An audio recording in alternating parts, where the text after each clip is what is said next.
95-96లో నేను సీఎం అయినప్పటికీ 650 బెడ్లు ఉన్నాయి మొత్తం రాష్ట్రం అంతా. మెడికల్ సీట్స్ 650 ఉన్నాయి. నేను వస్తానే 7 మెడికల్కి ఇచ్చి 750 యాడ్ చేశాం. తర్వాత వచ్చిన వాళ్ళందరూ కలిసి 9 వరకు ఇంకొక 450 యాడ్ చేశారు. ఆ తర్వాత నేను వస్తానే మళ్ళీ 1187 యాడ్ చేశాను. మళ్ళీ 19-20కి 2114 సీట్స్ యాడ్ అయినాయా, వరుస క్యుములేటివ్. అక్కడి నుంచి 300 మాత్రం 19-20 మన పీరియడ్ వచ్చినప్పుడు ఇంకొక 14-19లో 450 సీట్లు యాడ్ అయినాయి. 95 2004 780 సీట్లు యాడ్ అయినాయి. అంతవరకు 650 ఉన్నాయి. అదే మరిగా 19-24 557 సీట్లు మాత్రం యాడ్ అయినాయి. మళ్ళీ 24 నుంచి 50 సీట్లు యాడ్ చేశాం. అంటే నేను సీఎంగా ఉన్నప్పుడు 1282 సీట్లు యాడ్ చేశాం. తర్వాత వచ్చినట్టన్ని 557 సీట్లు. నాకు అప్పుడు పెద్ద రాష్ట్రం అంతా పెద్ద గొడవ. మెడికల్ కాలేజీలు గవర్నమెంట్ పెట్టాలంటే మన దగ్గర రిసోర్సెస్ తక్కువ ఉన్నాయి. ఆ రోజు నేను జిల్లాకు ఒక మెడికల్ కాలేజ్ ఇస్తాను కమిట్ అయ్యాను. కాలేజీలు పెట్టకుండా వదిలేయడమా, కాలేజీలు పెట్టడమా? మొత్తం ఆంధ్రప్రదేశ్ అంతా కూడా ఫస్ట్ టైం డిస్ట్రిక్ట్ ఒక మెడికల్ కాలేజ్ పెట్టాం. దాంతో గేమ్ చేంజర్. నేను ఇచ్చిన హామీ కూడా ఆ రోజుట్లో మీరు గుర్తుపెట్టుకోవాలి.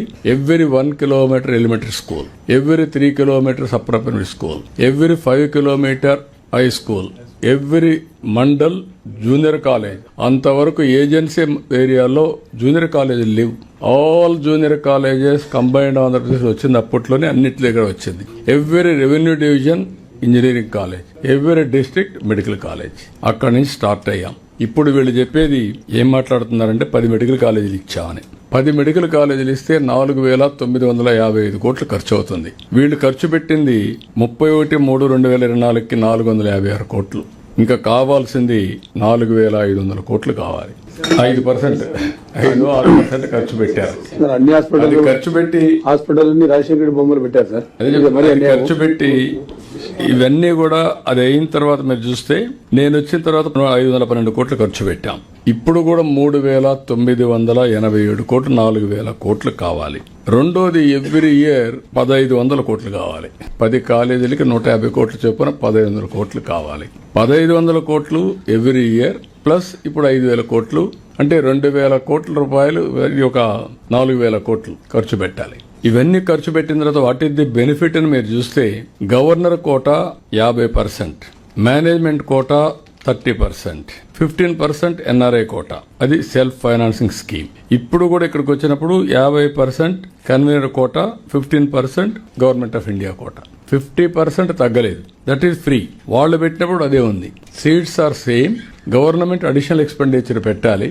రెండోది పీపీపీ మోడల్. ఇప్పుడు every project PPP model over a period of time that project will belong to government. 20 years 30 years తర్వాత మళ్ళా వస్తుంది. రెండోది క్వాలిటీ ఆఫ్ ఎడ్యుకేషన్ బెటర్ గా ఉంటుంది. పేషెంట్స్ కూడా ఆల్ గవర్నమెంట్ హాస్పిటల్స్ లో ఏ ట్రీట్మెంట్ ఉందో అదే ట్రీట్మెంట్ ఇచ్చాం. ఇది ఇస్తే దీన్ని కావాలని రాజకీయం చేసే పరిస్థితి వస్తున్నారు. ఏదేమైనా రాజకీయాలు ఉంటాయి. రాజకీయాలు మేము ఫేస్ చేస్తాం. దాన్ని ఎగ్జిక్యూట్ చేసేది మీరు చేయాల్సిందిగా నేను కోరుతున్నా.